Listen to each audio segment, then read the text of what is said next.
In today's video, I am going to teach you how to connect Microsoft Excel with Google Sheets.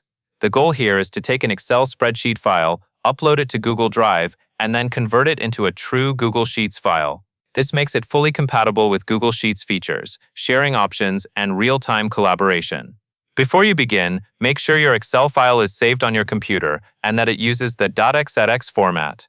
Start by opening Google Drive in your web browser. If you have more than one Google account, confirm you are in the account where you want the spreadsheet to live. Once Google Drive loads, take a moment to choose the right folder location. If you prefer, you can upload first and organize later, but picking the right spot now can save time. Next, go to the top left corner of the Google Drive page and click the New button.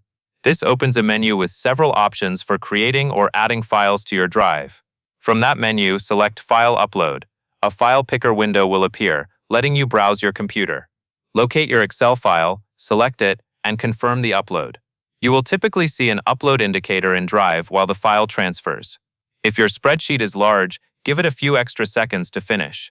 When the upload completes, you will see the Excel file appear in your Drive file list. Now, double-click the uploaded Excel file in Google Drive to open it. In many cases, it will open in a preview or in Google Sheets in a way that still treats it as an Excel formatted file. This is fine for viewing, but for the best experience and full compatibility, you will convert it to a Google Sheets file. At the top of the spreadsheet window, click the File menu. In the drop-down list, look for the option called Save as Google Sheets and select it. Google will create a new Google Sheets version of the file. This converted version is the one you will want to use moving forward for editing, sharing, and collaboration inside Google Sheets. After conversion, remember that you now have two files in Drive, the original Excel file and the new Google Sheets file. Rename the Google Sheets version if needed so it is easy to identify. That covers everything you need to know.